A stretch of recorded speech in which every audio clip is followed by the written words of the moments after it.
We have two types of solar panels. We have our own brand of Eco Energy, and I'm really pleased that on the 20th of September, the TÜV accreditation body in Germany will be officially accrediting our Eco Energy 185 watt panel, and we will be listed with our own panel on the Clean Energy Council website, which is fantastic, and we've been wanting that for quite some time. The other panel we have is a Silex panel. It's an Australian-made product, made in Homebush in Sydney at the old BP factory. And so for a long time I was doing these launches and people say, how come there's no Australian-made gear? Why can't we buy Australian-made? Well, you can. It's a little bit more expensive, but it's absolutely available for you to buy those Aussie-made panels, and they are terrific. Really, really high quality. All solar panels have to comply with an international standard 61730 that has 7 key tests, a flexibility test. They simulate hail, 1-inch hailstones at terminal velocity. There's extreme temperatures, both high and low. There's spot radiation tests. It's pretty comprehensive. You cannot have a panel on the market that doesn't have that international standard accreditation. These panels are quite slimline, which means they're quite thin and inobtrusive. The glass on the outside is toughened glass, and it's really tough, you know. So we had that big hailstorm, you might remember, a little while back. And it was interesting. We'd done a solar neighbourhood in the Belgrave area, and we had about 100 installations there. And, you know, that's where the cars were being damaged and what have you. We had one house there that had 16 broken terracotta roof tiles, but all their solar panels were okay.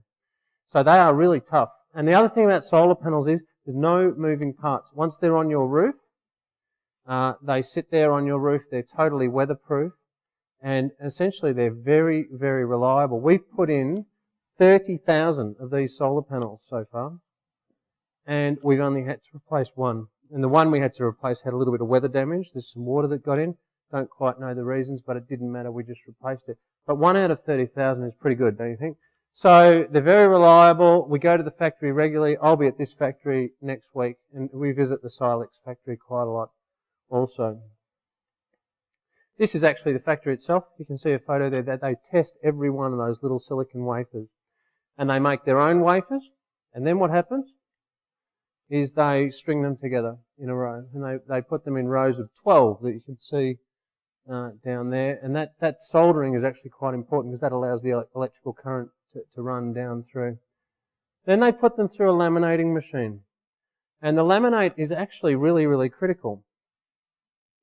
Because when your roof, on a hot summer's day, when the temperature gets into the 40s, how hot did it get here when it was 46 in Melbourne? Would have been about the same in Ballarat. Do you remember that day? So on that day, we had people going up on roofs actually, and it was 70 degrees, the roof temperature, so it gets incredibly hot. So this laminate becomes really, really important, and that protects the silicon wafers from those high roof temperatures. So that's what a solar panel is. You've got 72 cells of solar, of crystalline wafers. The electricity gets captured when the sun hits it. It separates out the photons from the sun, and then it essentially captures it, and eventually it goes into the positive and negative wire out the back. The panels are wired in a series, and the electrical current then travels down to a machine called an inverter. Oops. By the way, most of the kit in these factories is European in terms of the actual machinery they use, even though the factory is in China. That final photo is a zap test. So what they'll do is they'll put the panel down on a machine that looks like a giant photocopier, and they take an image of the output, and there's a little barcode here which is unique for each and every solar panel that's made, so they can actually tell the output of each of the solar panels.